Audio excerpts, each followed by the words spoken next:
Good morning. This is Velva Lee Heraty broadcasting from beautiful St. Petersburg, Florida. A lot has happened since the last two shows. I just want to give you a little update. We had two shows on alcoholism and drug addiction. They were incredibly successful. There's a lot of requests for more information. So Jim and I, who I'm going to introduce in a moment, we've decided to go ahead and make another two shows. And I've titled these two shows, Alcoholism Through the Ages or From Cradle to Grave, Addiction from Cradle to Grave, because we're going to start with Fetal Alcohol Syndrome, and we're going to wind up in in the hospice, frankly, with the span of the effects, use, and abuse of drugs and alcohol from pregnancy to death. And I think it's going to be a great learning experience. We're going to have a great learning curve for a lot of seniors, especially. Today we're going to be dealing with babies, infants, and adolescents and children. But next week we're going to be talking about adults and seniors. And it's going to be an eye-opener for a lot of people. I won't go into why, because you'll just have to tune in next week to find out. So I'm going to introduce my sponsor, UPS, 2nd and 2nd South. I want to let you know that they are now open on Sunday. If you need any packaging or any deliveries or anything that has to do with the needs a UPS provides, please go over there. They're open. It's a wonderful store, a wonderful customer service. They have everything you need. So thank you, UPS, for being part of this exciting adventure into the world of addictions and family systems, and infants, and children, and teens, and, oh boy, all the way down to, grandma and grandpa. It's just been remarkable to research this on that broad a spectrum. So my guest, or my co-host, I'm almost feeling like he's co-hosting at this point, is Dr. Jim Lewis. He's a clinical neuropsychologist, and I'm going to let him tell you what that means. He has over 40 years of experience. I have over 30, so between the two of us, we've got 70 plus years of experience. He's trained in adult and clinical neuropsychology, which is a different cup of tea than what I did, and I'll tell you in a minute what I do. He's conducted over 5,000 evaluations of children and adults affected by trauma in the addicted family systems, including circumstances around physical, sexual, and emotional abuse. Now, his real investment is he does everything, but he really is more into the can't call it latent trauma, but the things that we inherit down the road that we don't even know we inherit. And fetal alcohol syndrome, we all know the mother drank a lot. She didn't know it. She didn't know she was going to get pregnant. She had a baby that was a fetal alcohol syndrome baby. But there's a lot more subtle stuff going on. And we got to talking months ago about doing this show because we both picked up on the very subtle stuff, including genetic predispositions, including the altering of genes through trauma. It's been, if you're interested in any of that, and frankly, if you're on this planet, you should be, you can listen to the first two shows, and we'll give you links to that, and at the end of the show, talk about that. So here we are, and I thought, okay, let's look at these babies. And so we're going to talk about that together. We're going to have a conversation. Personally, I'm a licensed clinical social worker. I have a certified alcohol and drug certification from Illinois. I'm a Jungian depth psychotherapist, 7 years to acquire that, also out of Illinois. And I had a private practice, a thriving private practice for over 30 years. And I did a lot of clinical training with my peer group. So Jim and I have one thing in common that a lot of social workers don't do, and they would always ask me, what do you do? How do you know? I said, well, do your research. It's all out there. You just have to sit down and dig it out. So I did a lot of research. And that's how I got invited to speak at all these conferences, both here and abroad. And research will tell you everything you need to know. And God, back then when I did mine, I was lucky to get on AOL. I mean, now it's just like the world is your oyster. If you want to sit in front of your computer, you can find out anything. You just have to know how to dig. So here we are, Dr. Jim Lewis. I'm Velva Lee Heraty, and we're going to talk about life, and we're going to talk about from cradle to grave. I'm going to start talking about fetal alcohol syndrome, and Jim is going to step in and share what he knows about it. So we're going to have a conversation about it. It starts, of course, when the mother drinks. And a lot of moms drink during their first trimester, and they never even know they're pregnant. So the next thing you know, the baby's affected very much in the first trimester, and it's too late, so you can't go backwards in pregnancies. So even though she may stop as the moment she knows she's pregnant, there can be many, many complications. I'm going to tell you just a few of them, and then Jim is going to go into details about some of the other ones. First of all, there's a growth problem. Often, very, very often, almost all the time, the baby is small at birth. They're underweight. One of the key signs is they have a very small head size. They have abnormal facial features. There's a smooth ridge between the nose and the upper lip. They have a very small upper lip. And there's decreased eye width. So these are something that you may not notice. Just you see a cute little kid and you don't pick up on this. But anybody who knows fetal alcohol syndrome would immediately do that. And that's part of the problem. Not enough people know about it. There's also a lot of damage to the central nervous system. Memory, learning, emotion. There can be seizures. The child can be clumsy, poor judgment, poor fine motor skills. They have no executive functioning. What that really means is they're not in charge of their world, their inner world. They can't stop and go on command. They're very impulsive. And this is, now we have the baby. The baby's a difficult baby because it's got all these needs and it's hard to soothe.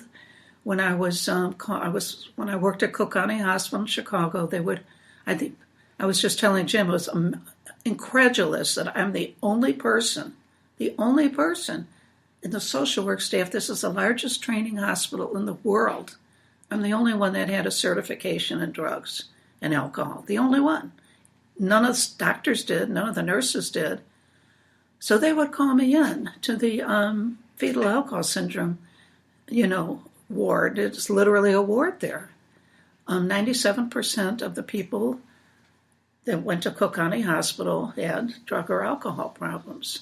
The burn ward was 100% alcohol-related injuries and illnesses. 97% was average for the whole hospital. Well, the infants, obviously, they were in serious trouble, so they were all put together. And they would have people coming to rock them and hold them because they couldn't be soothed. They're difficult to soothe. They're suffering.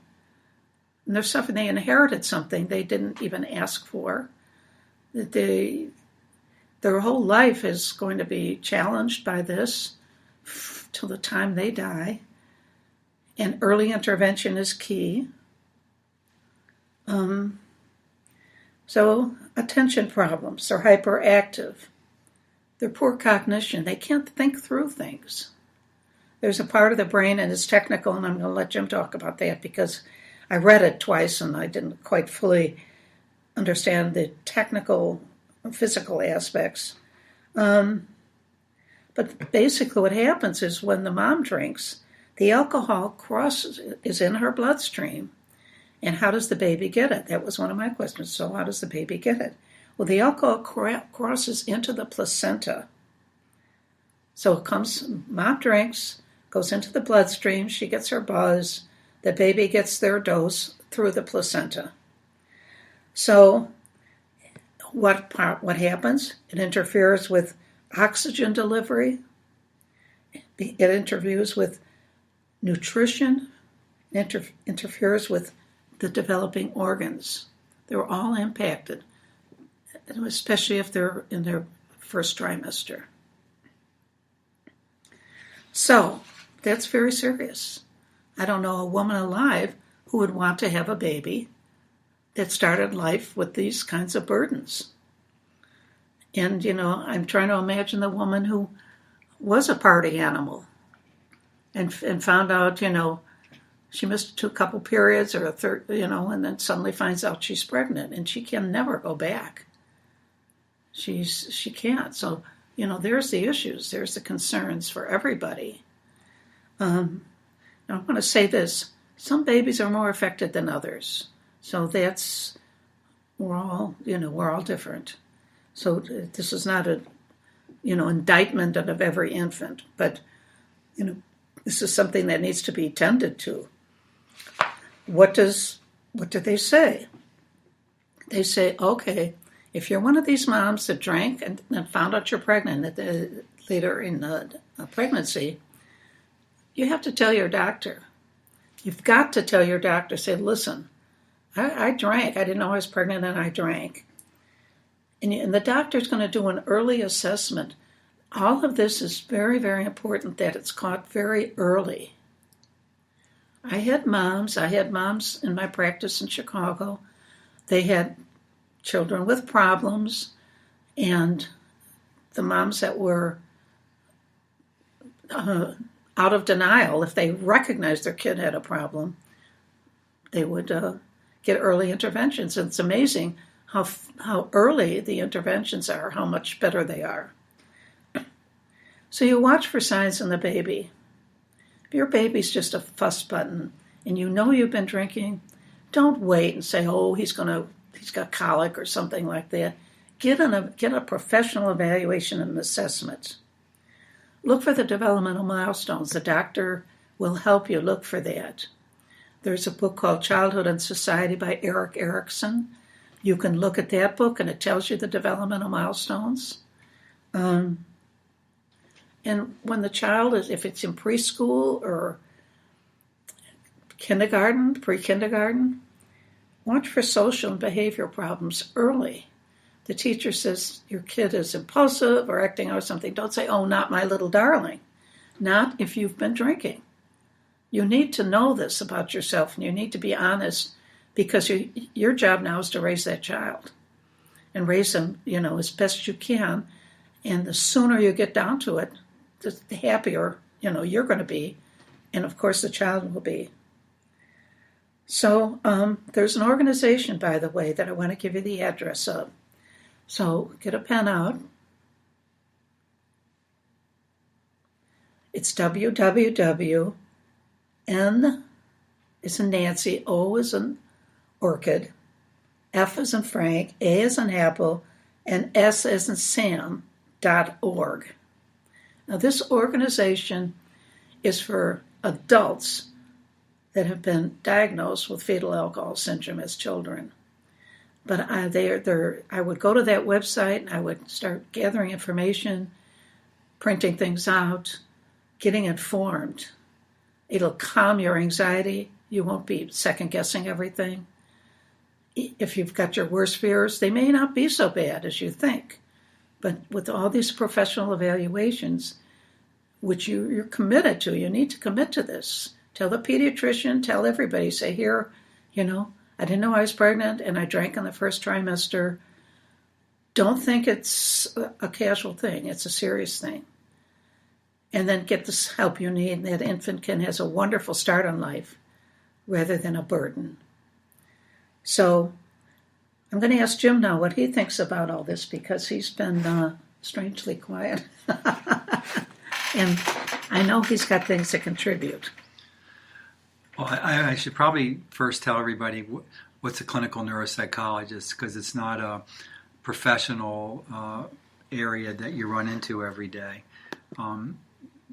I was trained in clinical neuropsychology after getting or while getting a PhD in clinical psychology from the Catholic University of America Graduate School of Arts and Sciences. And I did 2 training placements at the Washington VA Hospital and then a year at the Miami VA Hospital. Neuropsychologists really focus on evaluating brain function, memory, attention, concentration, motor skill, processing speed, things like that. We go hand in hand with neurologists. Neurologists are looking at the structures of the brain and diagnosing brain damage, disease, and defect. We're looking at the functional consequences. Interestingly enough, when I got my PhD from Catholic University and I started working under a license in Washington, D.C. and Maryland, it occurred to me that I was running into lots of PhD psychologists who had no training on the brain. And I approached the dean at the Catholic University's graduate school and I said, what are we doing graduating PhDs in clinical psychology? And he proceeded to tell me, and this was like late 1970s, early 1980, he proceeded to tell me that the University of Maryland, George Mason University, George Washington, Howard, and George Washington were all PhD programs that were likewise not graduating people with training on the brain. So we developed that academic interest and I created a program for people to learn about this. So I would say everything that Velva just said about first trimester fetal alcohol exposure is of course true of moms who are drinking later in the pregnancy. And we have found out easily in the last 20, maybe even 30 years, that everything that she just said is also true of fetal drug exposure. The reason we started using fetal alcohol exposure and fetal drug exposure instead of fetal alcohol syndrome is that medical doctors could see fetal alcohol syndrome by, as Velva was describing, looking at the baby's face, seeing these, they're called physical anomalies, these abnormal facial features and so forth. But what's happening is, and of course the drugs, every infant in the state of Florida, as far as I know, this is all 50 states, at the hospital when babies are born, there's a drug and alcohol test of the baby and a drug and alcohol test of the mom. The problem with that is that it's only picking up what the mom was using in the last couple of weeks. So if the mom was drinking or doing drugs during part of the first or second trimester but didn't use anything in the several days or weeks leading up to the delivery, that baby's not going to show up as what's called a drug-addicted baby or an alcohol-addicted baby. There might be one exception to that because a heavy marijuana user, the marijuana stays in, it's held in the fat cells. Mm-hmm. It can be held in the fat cells for up to a year. So if you've done a lot of pot and, throughout your pregnancy, you better believe you passed it on to your child, your baby. And these things that Velva was talking about, they're developmental delays and developmental disabilities. What's striking about fetal alcohol and drug exposure, and I really liked how she was describing, not every baby is affected the same as every other baby. It's we call it's not a one-to-one correspondence. So there's some 5 and 6 and 7 year olds that the mom drank or did drugs more in the pregnancy, and another one that drank less, and the one that drank or did less drugs, that baby may be more affected. So it's impossible to tell in advance how badly the baby's going to be affected. The best thing is to just quit and not be doing any drugs or alcohol prior to conception. The key thing here is that there's things called spared functions. So you can have a 3, 4, 5, 6, 7-year-old that was fetal drug or alcohol exposed that can be very bright, that overall IQ may be average or even above average, but the baby or the infant or toddler could have what are called selective deficits. And they could be showing up with symptoms of attention disorders, ADHD, learning disabilities, and so forth.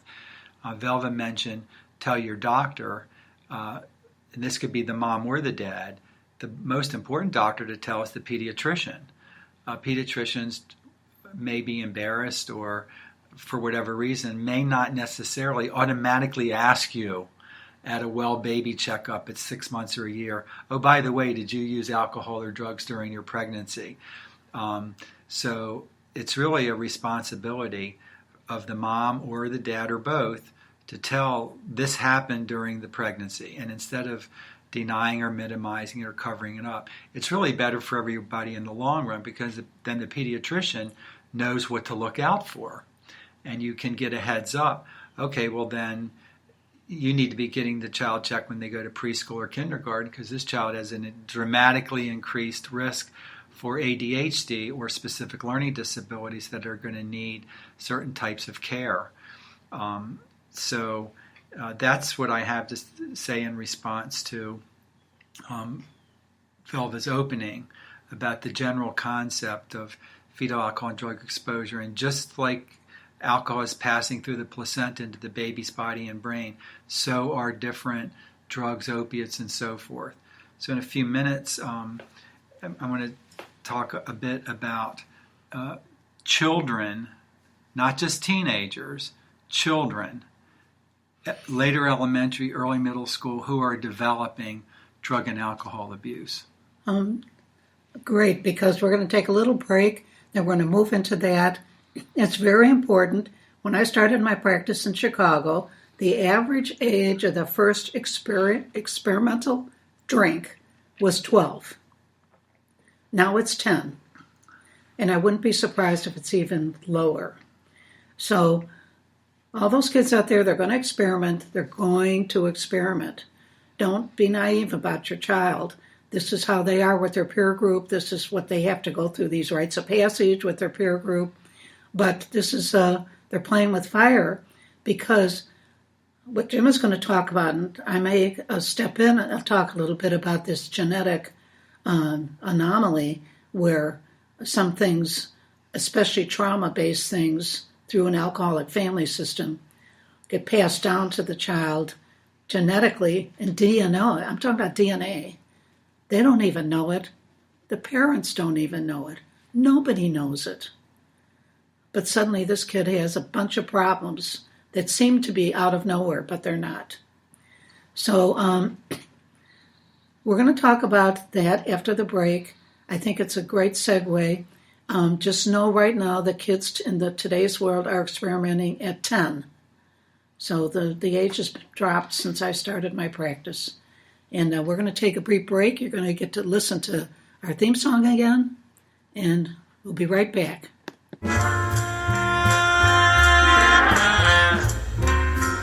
Let's talk about life. Let's have a little conversation. Let's talk about life. Little love, little information. Let's talk about life. And let's talk about love.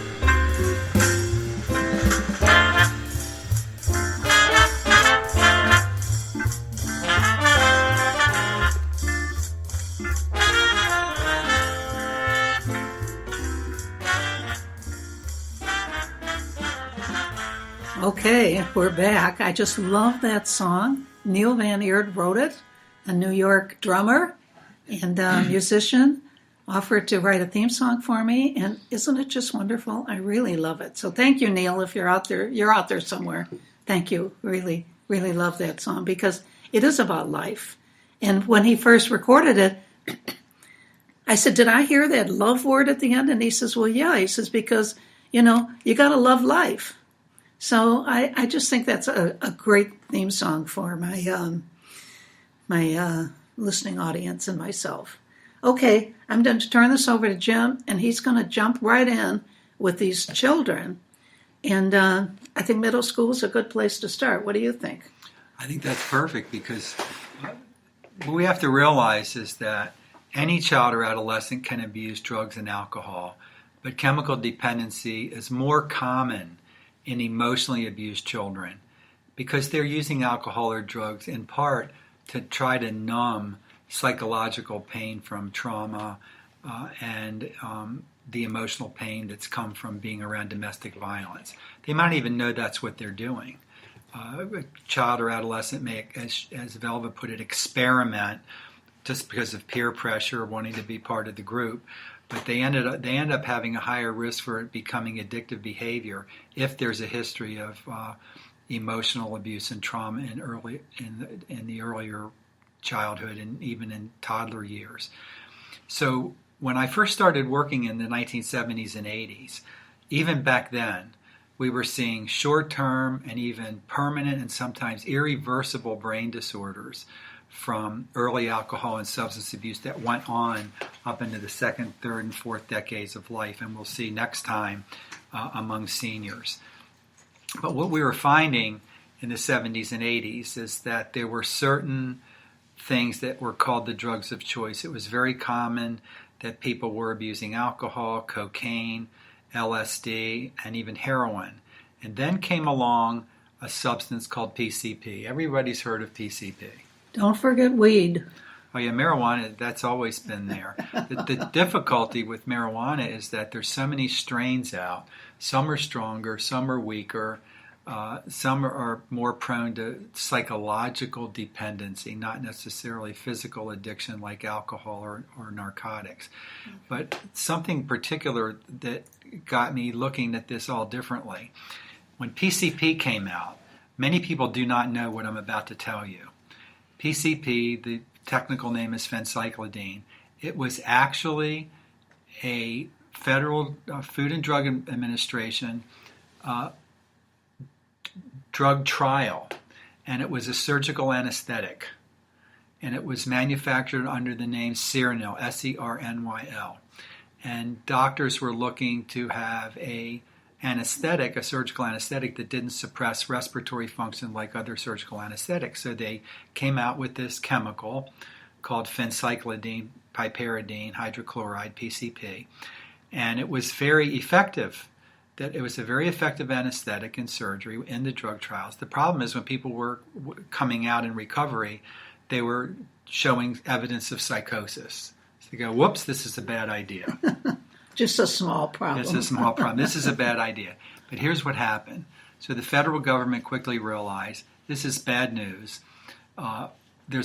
In chemistry, there's something called a solvent. A solvent is a substance that makes other substances mix together. And piperidine is the solvent that made the drug PCP. Well, what happened is the federal government made it illegal and impossible to obtain pure piperidine, the solvent. So we were seeing just an epidemic of PCP abuse in the D.C., Washington metropolitan area. And I know it was nationwide, but how I know more about it than lots of people in my profession is that we had a grant that was from the National Institute of Mental Health and the NIH, and it was passed down to the county health department. I was working in one of the largest suburban counties outside of the Washington, D.C., in the greater metropolitan area. And I was in the part of the program that was doing brain function testing on adolescents and young adults who were caught literally in possession of PCP. So we're testing their brain function and doing interviews of what their drug history was. There was another part of the study that was a scientific part of the study. They're called assays, A-S-S-A-Y, assay, which means scientists were analyzing, well, if you can't make PCP anymore, because piperidine is not available, what the heck is this stuff that people were buying then and even now is PCP? And the reason I mentioned PCP, it was one of the first drugs that I'm aware of that became subject to this whole concept of street manufacturing or home manufactured substances. So the punchline is this: they started. What time was? I'm sorry. What? Early to mid 1980s, 1980 to 1985. Okay. And so we had this big meeting at the NIH. We ended up producing a book out of it on phencyclidine, a monograph. But the scientists that did the assays on PCP, well, they said they're mixing this up together. It's not really PCP, so what is it? What they found is the solvent that was being used to make PCP then and now. There were break-ins at local municipal airports. What the street drug manufacturers of PCP were using was aviation fuel. And when they couldn't get that, they were using the solvent that's in Raid, like Raid the bug killer. And so when people are thinking they're smoking PCP or they're mixing it with marijuana. It was called green or angel dust. They're actually using benzene solvent. They're smoking and putting this stuff into their brain. And smoking pure PCP was bad enough. But then and now, these street drugs are not what they're supposed to be. And even if you were supposed to be using PCP, it would be a bad idea. But worse than that, people have no idea what they're putting in their bodies. And so that started this whole thing since the mid-'80s up until now, that we're not just seeing what is in the national news, this epidemic in children and adolescents and adults of opiate narcotic use. These are prescription drugs that are legally manufactured, oxycodone, Oxycontin, and adults were getting them. Kids started taking them. People are abusing them by smashing them up and snorting them or injecting them, mixing them with water and inject them intravenously. Do mothers give them to infants to calm them down? Absolutely. People are giving infants. I've seen addicted toddlers that were addicted to alcohol and drugs because, grandpa or babysitter or daddy or somebody is giving them one of these drugs to help them be calm or go to bed or be quiet or whatever. But the worst thing that we're seeing in the last 10 to 15 years is not just this abuse of prescription medication. That's bad enough. Amphetamines, it's interesting. I had this one professor that said, medications are a tool, like a screwdriver is a tool. You could take the screwdriver and kill somebody with it, or you could fix a car with it. So a tool in and of itself is neither bad nor good. It's what's done with the tool. What's happened with prescription medications, say amphetamines for use with ADHD, they're very effective. But what happened is that people were taking the children's Adderall, and kids themselves, teenagers, middle school kids, taking it to school and selling it to their friends. The parents were getting a hold of their kids' Ritalin or Adderall, grinding it up and snorting it and abusing it. So it's misused that way. Well, it's funny because it almost like this drug swap that the seniors are so involved in they got their training in high school, trading all these drugs back and forth and everything. It seems like there's an epidemic of everybody's a pharmacist all of a sudden, and everybody's diagnosing each other, saying, oh, here, you got this, take this. And they give them one of their own pills and something. It's really crazy. But we'll talk more about seniors next time. I do want to ask a quick question. Sure. You mentioned these government projects and NIH and all these. If somebody went online, could they find pamphlets or could they find stuff if they went online? Right. Under NIH, if you just Google what you're looking for, research on PCP. So you go to nih.gov, G-O-V. And that will link you to other subsets. There's a National Institute on Drug Abuse. There's subsections of the NIH that have past and more recent research on effects of different alcohol and mostly prescription medications, but they're also now starting to publish more on what these so-called street drugs are doing to the brain. The difficulty with doing any kind of research on street drugs, and if you imagine thinking about this, say a pharmaceutical firm wants to come up with an Alzheimer's drug. They're making the drug. Everybody's taking exactly the same thing. So you're researching what is the effect of this drug on this person or these individuals. What's happening with these street drugs, say one of the most common ones that you hear these days is something called Molly.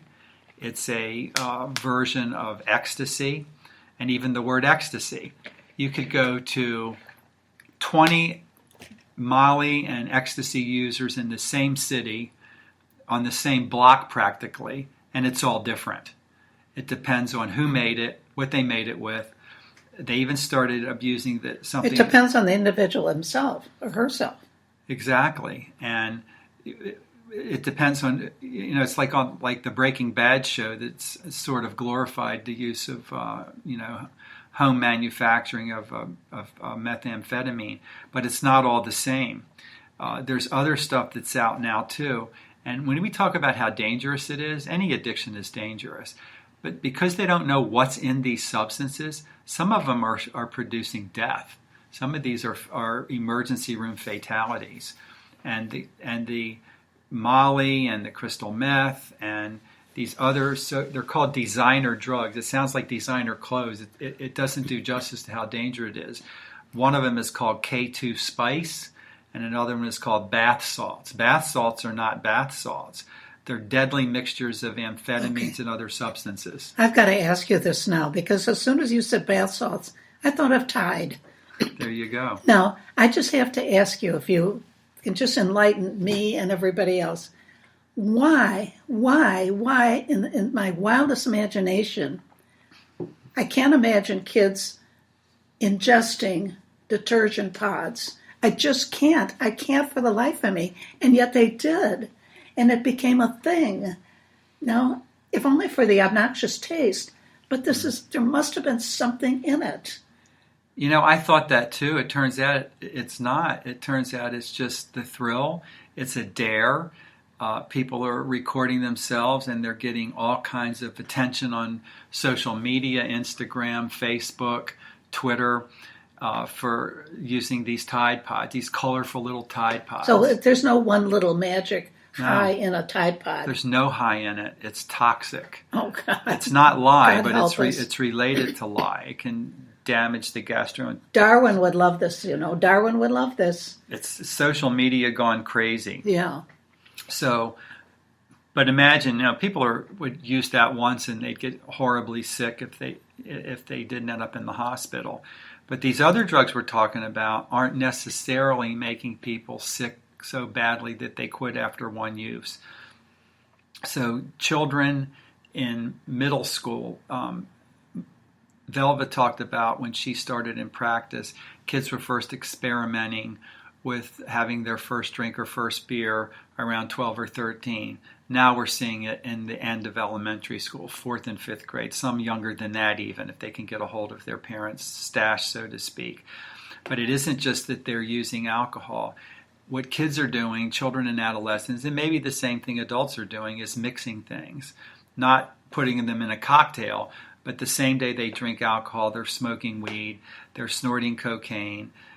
Some kid says, I got this bath salt stuff, that'll get you really high. And it turns out the bath salts themselves, because there's all these crazy mixtures, that they can produce death and disability, can produce permanent brain damage just with a single use. But some that are not so toxic, people are using day after day, week after week, month after month. So what happens with adults is that any kind of alcohol or substance abuse, the way the brain develops, it's called physiologic maturity. So when we talk about the mature brain or the immature brain, it's not like when we talk about, that person's immature. A physiologically mature brain is a brain that is fully developed. A physiologically immature brain is one that is not fully physically developed. As it turns out, even though we have 4 lobes, the frontal lobe, the temporal lobes where language is, the parietal lobes where sensory functions are, and the occipital lobe where vision is, even though there's 4 lobes, the frontal lobe is 1/3 of the size and weight of the whole brain. Why am I even mentioning the frontal lobe? The frontal lobe is the last of the brain regions to fully develop. And Velva and I had been talking about it off the air last week. The frontal lobe, we now have pretty good science on this, is not fully developed until sometime in the 20s, sometime between 22 and 27. Mid-20s, they say. Mid-20s, and there's pretty good science on that. So what's that got to do with this discussion of alcohol and substance abuse in children and adolescents? So an adult that's using alcohol or drugs, what happens is they have a physiologically mature brain. They have already acquired their brain functions. They have acquired motor function, language, speech, motor ability. And what alcohol and drugs do, drug abuse does to the adult brain, is it causes previously acquired skills and abilities to become impaired.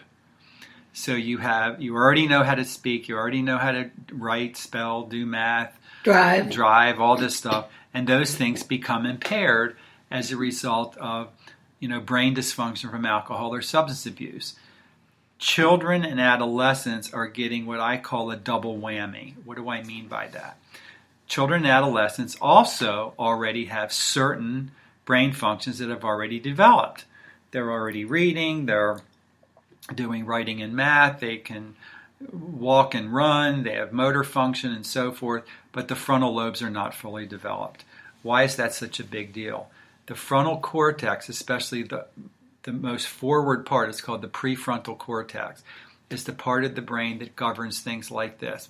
People hear them as called executive functions. It's a fancy term for meaning higher level thinking, judgment, the ability to form and carry out behaviors that are directed at self-care, safety, understanding safety and danger, planning, the ability to see things 2 or 3 steps down. If I do this now, 3 steps down, this could be harmful, so therefore I won't do it. So it's governing, the prefrontal cortex is governing impulse control. And it was no surprise to me when Velva was speaking at the beginning of today's show, when she was talking about these babies with fetal alcohol exposure, fetal alcohol syndrome, and now they're adults, and they're often impulsive. Well, what drug and alcohol abuse does in children and adolescents, it impairs the development of the whole brain. The whole brain cannot develop. The cortex cannot fully develop, and you can end up with a 20 or 30-year-old that the frontal lobe never fully physiologically matured, and so those deficits are never going to go away completely. If you stop using drugs or alcohol, it won't continue to get worse. But we're seeing children and adolescents who are giving themselves permanent forms of brain dysfunction before they're 20 years old. And that's an incredible problem, because all these children are getting behind the wheel of a car.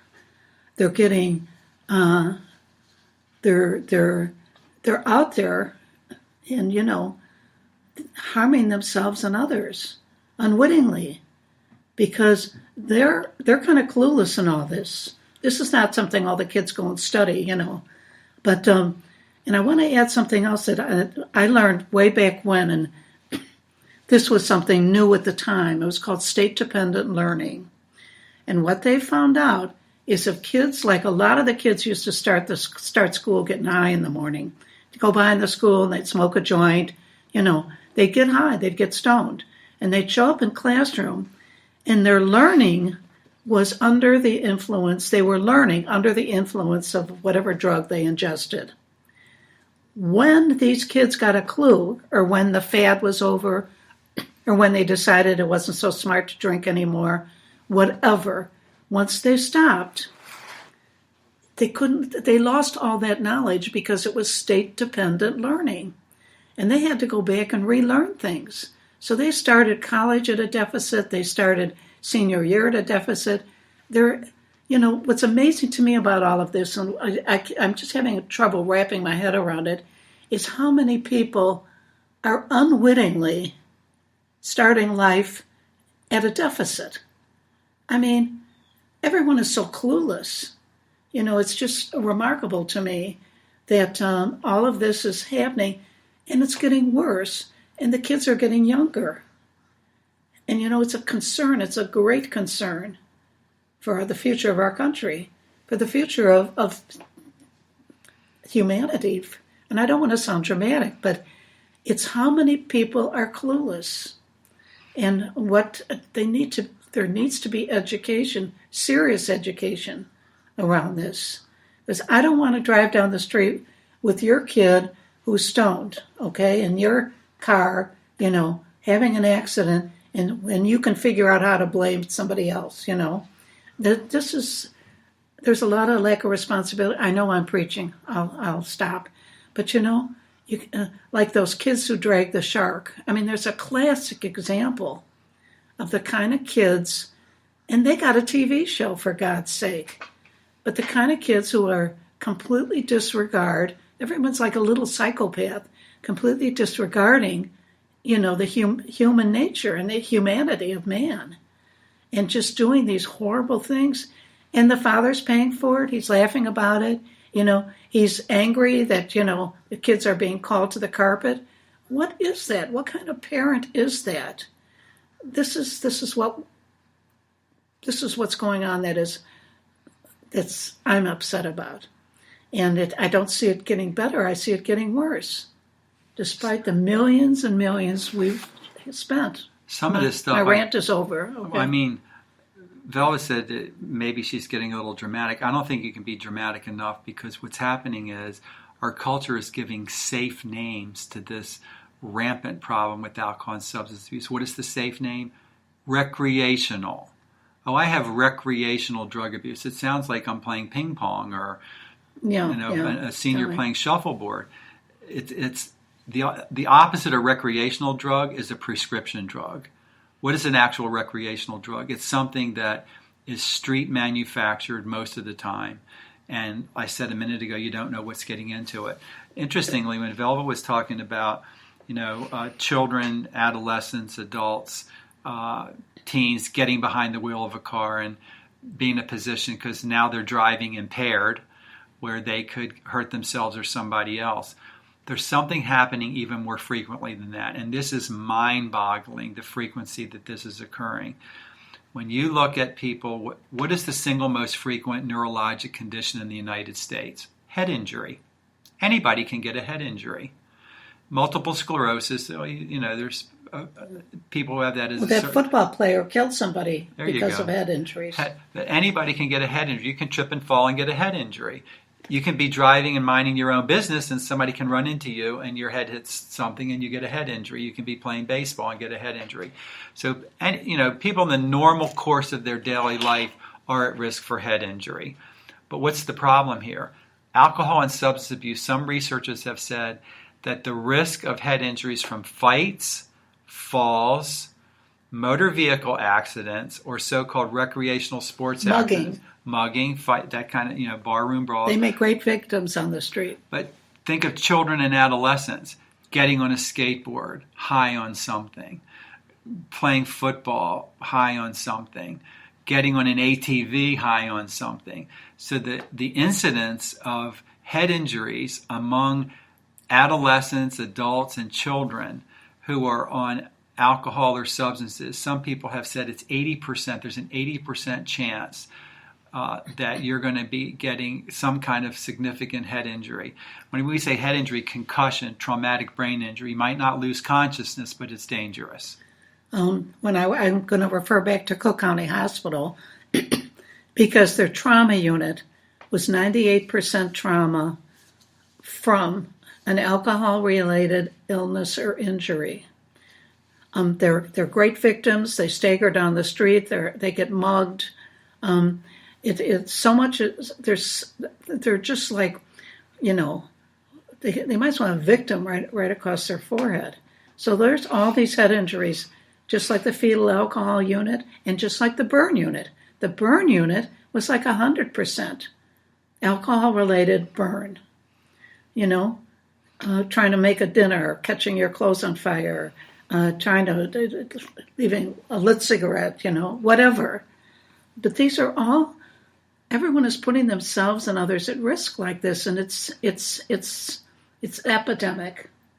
So really what we're talking about now, I said double whammy a little while ago, it's really a triple whammy. So you have the child and adolescent, they're having impaired brain functions that are already developed. Velva mentioned something called state-dependent learning. So their memory was okay. Now they're going to school high. Their memory's not okay anymore.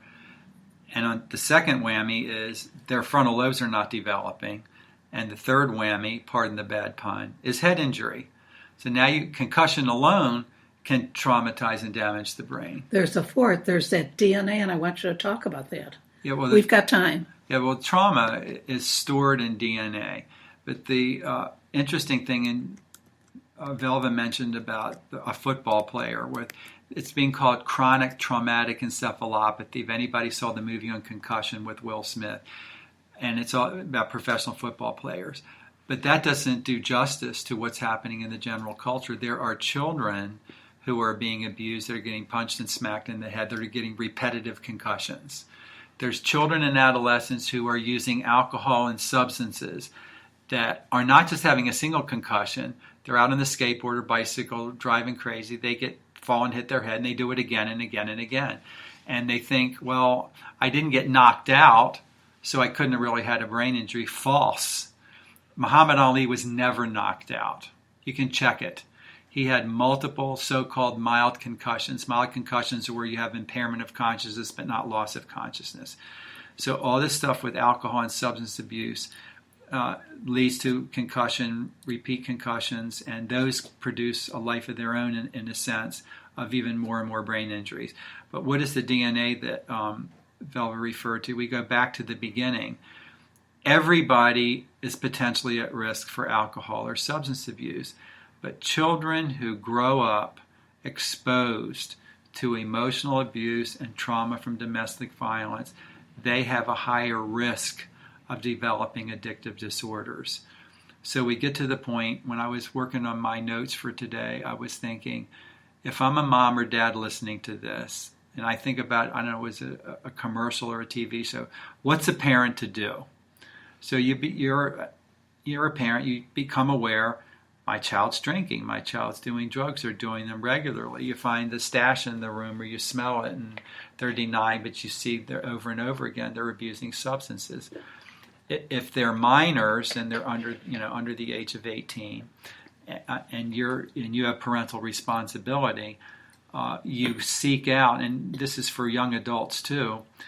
First thing that you could look at, and it's free, is any of the 12-step programs. Velva has a lot of experience with this too. So the program that's for the adult is Al-Anon. That's not for the addicted person. It's for the adult, so they can learn, what am I doing to make the problem worse? What can I actually do? What can I not do to make the problem go away? There's teen AA meetings. There's teen Narcotics Anonymous meetings. In most counties, and there's licensed mental health counselors. The key here is, and this is very important, generic counselors with no specialized training or experience in alcohol and substance abuse counseling sometimes, quite unwittingly, can do more harm than good. We were talking off the air, Velva and I, about certified addiction counselors. There's specialties within the field of mental health counseling that deal with alcohol and substance abuse addiction. And somebody just running out to the local mental health professional down the street, it might be that they're great with marital and family problems, but just think about the material that we discussed today, knowing all these substances and what they can do and how they're chemically different. If you're going to seek a mental health professional, at least ask, do you have any kind of training or experience working with addictions? Many of the counties, we're broadcasting from Pinellas County and St. Petersburg. Many of the counties, through the health department or other state and county government funded programs. Down here, there's something called, all capital letters PAR, have low-cost inpatient and outpatient treatment and rehabilitation programs. Some of the substances, alcohol for sure, opiates for sure, but even other ones, may not be wise to just stop. There's something called withdrawal seizures that can happen. That's why they call medical detoxification. And what are some of your thoughts on this, Velva? Well, I was just thinking about ACOA. I was thinking about the lack of resources. I mean, there's all these 12-step programs. They're all over the place. But I've been in various St. Pete communities talking about addiction. Nobody is interested. Nobody. They, I don't know. There's sort of an attitude like, let's have another beer. I don't know how to explain it. It's sort of like a little bit of a party town thing. You know, we've got all the breweries. There's a lot of emphasis in St. Pete on booze. For example, we used to have parties. We would have all kinds of festivities. And we had the party, and booze was part of the party. Now, what we have is booze being the party. Creative Loafing is constantly having some sort of party around booze. The whiskey this, the wine that, there's all these, parties that the focus of the party is booze, not a festivity. And I think that's a mistake, because there's a false sense of security. Well, everyone's doing it, and what the hell? I got to have that beer, special beer, and it's an attitude, and there's a consequence that is down the road that is unbelievably painful. So I just wanted to talk about being informed. Go ahead and drink all you want, but know what you're doing, know why, know the signs when you're getting in trouble, and take responsibility for your actions. So I like to drink. Everybody likes to drink. Some people can't drink. It's that simple. Mm-hmm. And they have to make that sacrifice. So that's what I was thinking. I was thinking about how there's no embracing this information in this community. There isn't. I wish there were. Yeah, there's certainly, millions of people, clearly, that can drink responsibly and never develop an alcohol dependency. There's people that can take painkillers, prescribed narcotic painkillers, and never develop addiction. But we started out with talking about emotional abuse, children raised, and now they're adults, and they've had a history of coming from emotional abuse, trauma, things like that.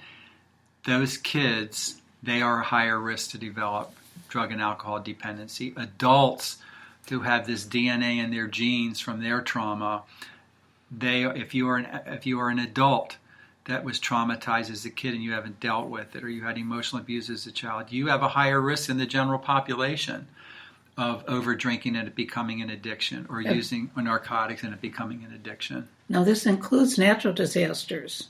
Katrina, for example, any trauma by its very nature, regardless of the source. It can be natural, it can be a natural disaster, it can be unnatural, it can be predatory, it can be something terrifying. Military combat, everybody thinks, oh, of course they have PTSD, without realizing how many people that aren't in military have PTSD.